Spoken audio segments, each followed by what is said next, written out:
리버뷰 시 외곽. 금요일 저녁 9시 30분. 한 저택의 넓은 마당에서 활기차고 즐거운 파티가 열리고 있었다.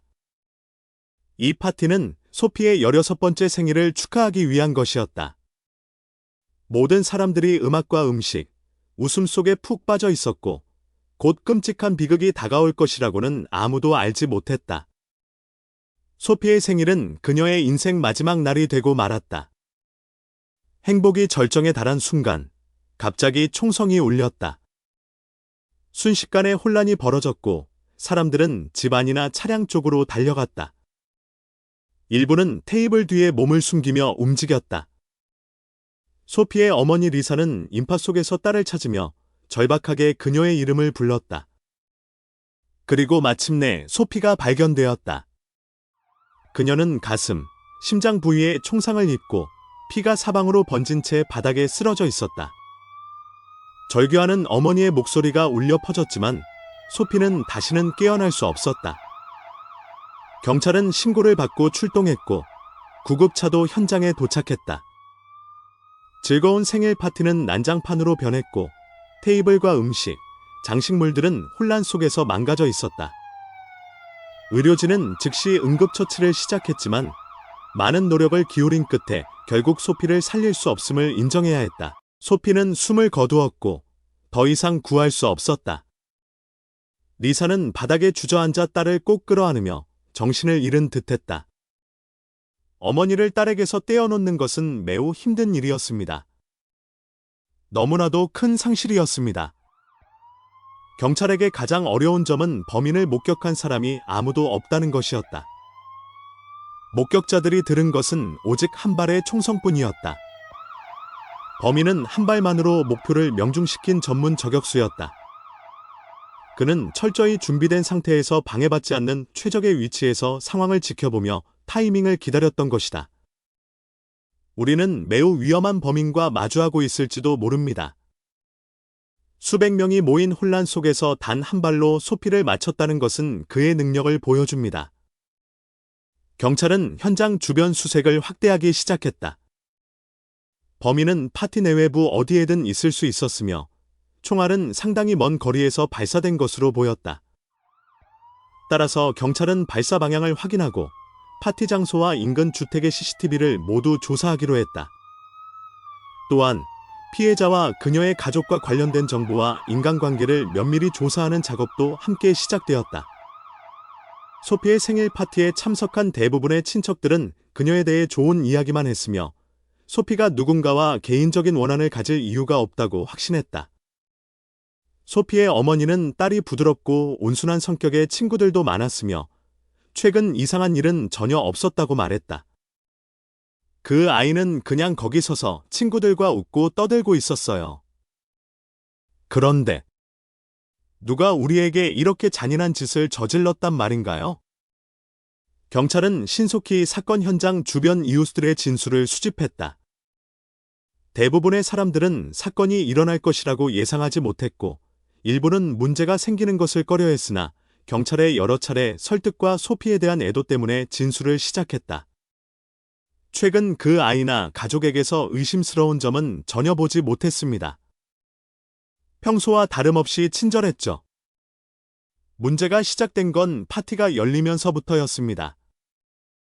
검은색 SUV가 제 집 맞은편 도로변에 주차되어 있었습니다. 유리창이 검게 틴팅된 차량이었고 밤이라 내부를 볼 수 없었습니다. 저는 총성이 들릴 때 마당에 있었고 곧바로 그 차량이 떠나는 것을 봤습니다. 파티에 온 손님 중 한 명은 분명 아니었습니다. 소피 사건을 담당한 두 명의 형사는 아바와 마이크였다. 두 형사와 팀원들은 사건 현장 주변에서 수집한 CCTV 영상을 분석하며 수사에 전념했다. 마침내 실마리가 나타났다. 소피 2호색 CCTV에서 파티가 열린 무대 왼쪽 구석도로에 검은색 SUV가 오랫동안 주차되어 있다가 총성이 울린 직후 사라진 것을 발견했다. 이 차량은 매우 수상합니다. 번호판을 즉시 조회하세요. 경찰 데이터베이스에서 해당 차량의 소유자는 앨런이라는 이름의 살인범으로 확인되었다. 하지만 앨런은 현재 교도소에 수감 중이라 운전할 수 없는 상황이었다.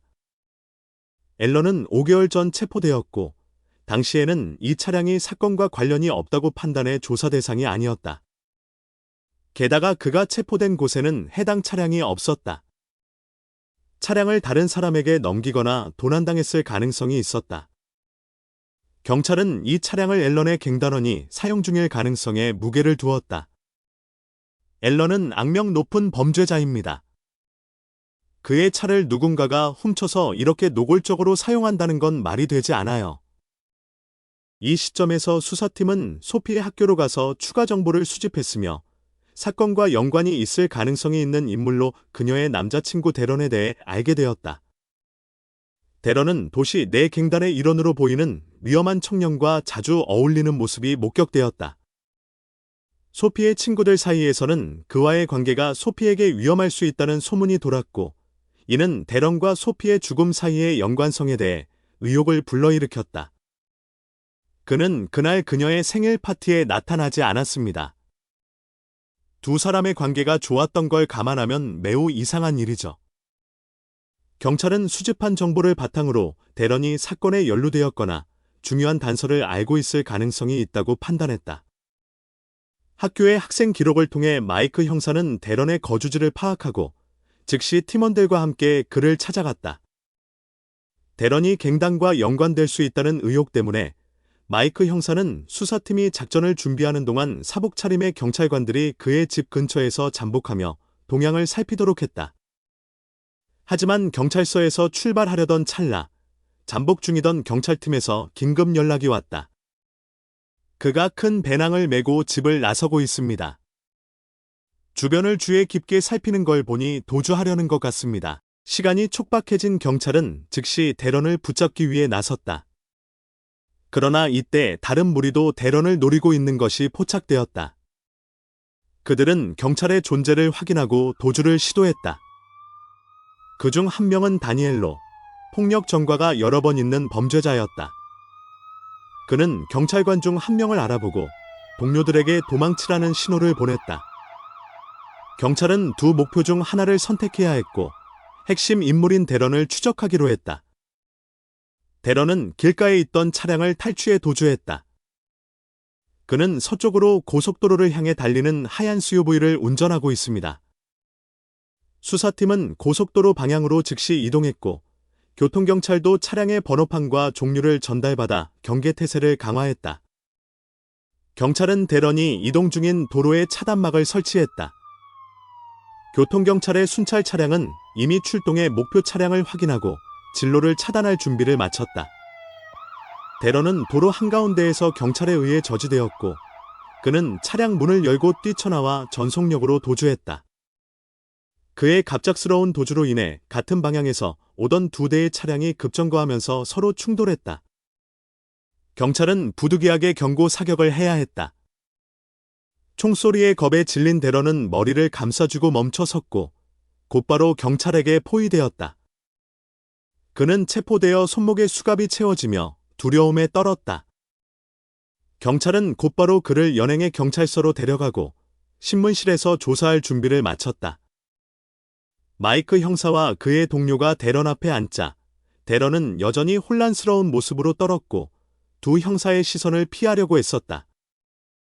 소피의 생일 파티와 그녀의 죽음에 대해 질문하자 데런은 즉각 확신에 찬 목소리로 부인했다. 저는 소피를 죽이지 않았어요. 그 시간에 저는 집에 있었어요. 그렇다면 그 일을 벌인 자가 누구인지 알고 있군. 데런은 잠시 망설였고 그의 태도는 그가 뭔가를 알고 있지만 그것을 숨기려 애쓰고 있음을 보여주었다. 경찰이 몇 가지 교묘한 질문을 던지자 데런은 결국 모든 것을 털어놓았다. 사실 데런은 소피의 죽음과 직접적인 연관이 없었고 오히려 이 사건에 휘말린 피해자에 가까웠다. 그의 형 케빈이 한 갱단에 가담했는데 현재 갱단 간의 전쟁이 격화되면서 상대 갱단이 케빈을 제거하려 하고 있었다. 케빈은 도주 중이었다. 소피의 생일 파티가 열린 그날 밤, 형이 저에게 전화해서 파티에 가지 말라고 했어요. 그 갱단이 저를 인질로 삼아 형을 협박하려 했거든요. 그래서 저는 집에 있었던 겁니다. 소피는 예전에 우리 집에 자주 왔고 형과도 접촉한 적이 있어서 제가 나타나지 않자 그들이 소피를 형과 연관된 중요한 인물로 오해하고 목표로 삼은 것 같아요. 지금 케빈은 어디에 있지? 저도 몰라요. 데런은 형 케빈을 보호하려는 마음에 입을 굳게 다물고 그의 은신처에 대해 한마디도 하지 않았다. 케빈은 사건 해결의 중요한 열쇠였다. 그를 잡을 수만 있다면 소피를 죽인 범인을 밝혀낼 뿐만 아니라 암암리에 벌어지는 갱단 간의 전쟁도 막을 수 있었다. 경찰은 데런의 휴대폰을 압수하고 이를 이용해 케빈의 위치를 추적했다. 이 전략은 성공적이었다. 경찰이 전화를 걸자 케빈은 즉각 전화를 받았으나 이상한 낌새를 눈치채고 급히 전화를 끊었다. 그러나 경찰은 이미 대비하고 있었고 그의 위치가 즉시 파악되었다. 그는 다름 아닌 자신의 집에 숨어 있었다. 경찰 순찰대는 명령을 받고 즉시 케빈의 집으로 집결했다.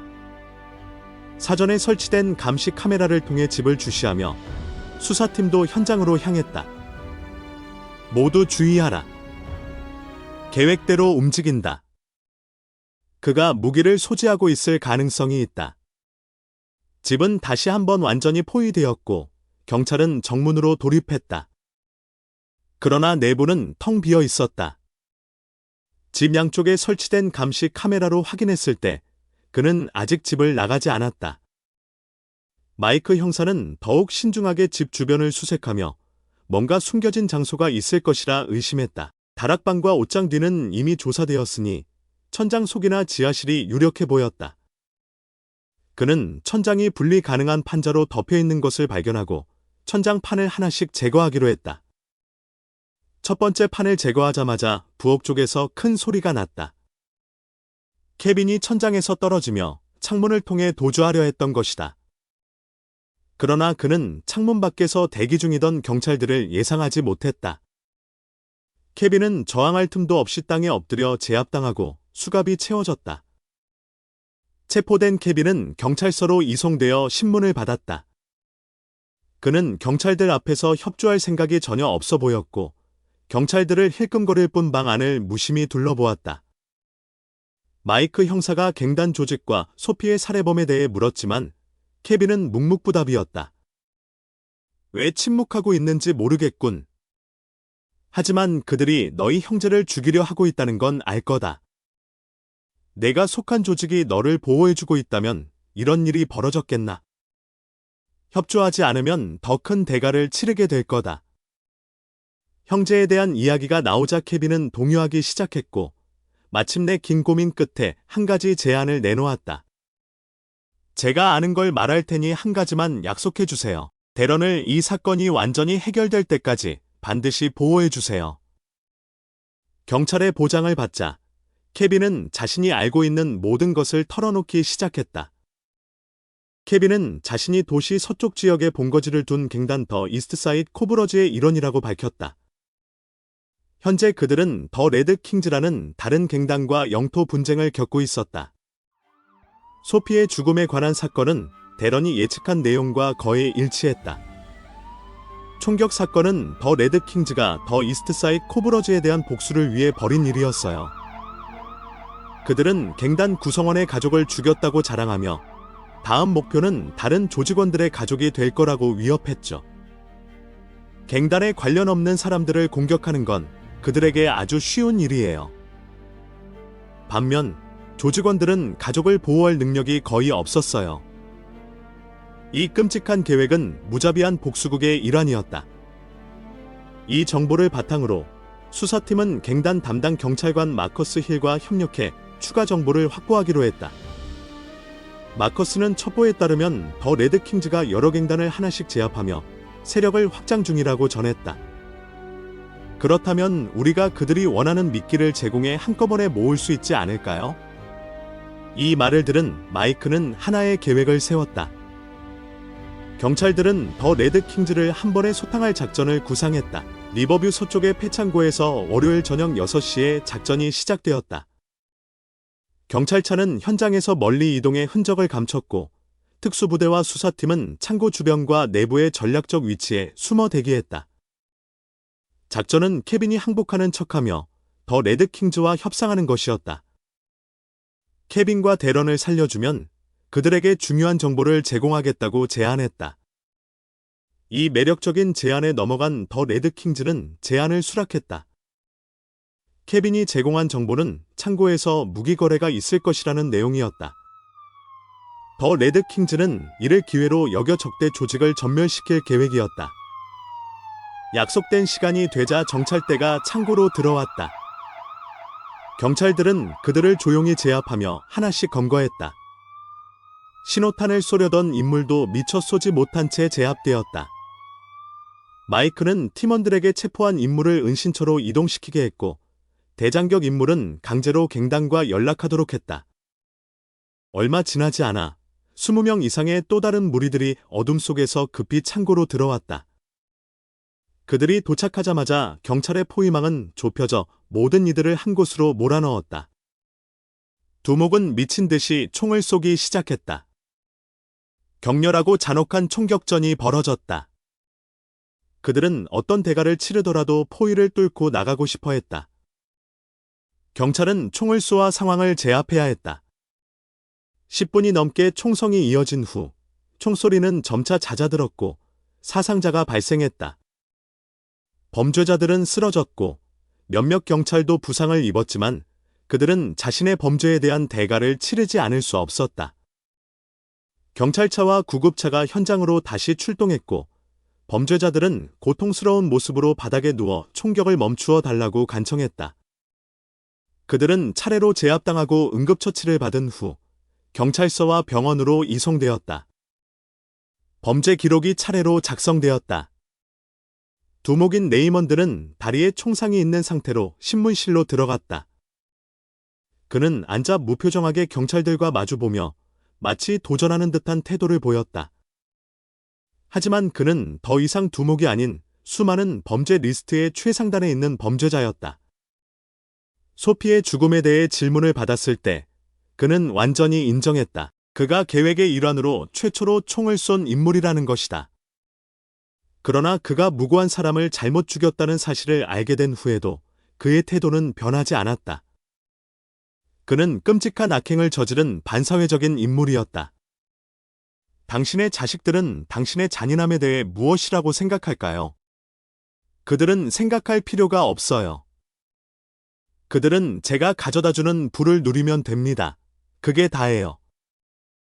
무엇이 당신에게 그렇게 생각하게 했습니까? 당신은 언젠가 자신의 자식들과 마주할 때 자신이 저지른 범죄에 대한 후회를 알게 될 것입니다. 분명히 당신도 소피의 부모가 그 아이를 사랑했던 만큼 자식을 사랑할 것입니다. 마이크는 사건의 결과와 기록을 상부에 보고하고 법원과 협력했으며 가능한 한 빨리 소피의 장례식에 참석해 그들의 사랑하는 딸을 죽인 범인이 그 범죄에 대한 대가를 치렀음을 알렸다. 비록 그들의 분노를 어느 정도 달랠 수 있었지만 그들의 고통은 여전히 남아 있었고 결코 사라지지 않을 것이며 언제쯤이나 진정될지도 알 수 없었다. 법원은 판결을 내렸고 범죄자들은 자신이 저지른 범죄에 상응하는 중형을 선고받았다. 그들의 가족과 피해자의 가족들이 모두 그 재판에 참석했다. 레이먼드는 자신이 아래에 서 있는 12세 딸이 고통과 증오가 담긴 시선으로 자신을 바라보는 것을 보고 무관심에서 충격으로 바뀌었다. 그는 완전히 아이를 잃었다고 느꼈다. 그는 자신이 잘못했다고 생각한 적이 없었지만 유일하게 그를 방문했던 딸이 감정적으로 외치며 증오를 쏟아낼 때까지는 그렇지 않았다. 아빠는 유능한 사람, 잔인할 수도 있지만 절대 살인자는 아니야. 마이크의 동료인 탐정 아바는 그와 함께 법원을 떠났다. 소피의 어머니가 남편의 부축을 받으며 계단을 내려오는 모습을 보며 그녀는 멍하니 동료에게 속삭였다. 몇 번의 사건을 겪어도 이런 일은 결코 쉽게 넘길 수 없어요. 우리가 할 수 있는 것을 했습니다. 적어도 우리는 그 소녀에게 정의를 가져다 주었으니까요. 어떤 일이 일어나든 정의는 반드시 실현되어야 합니다.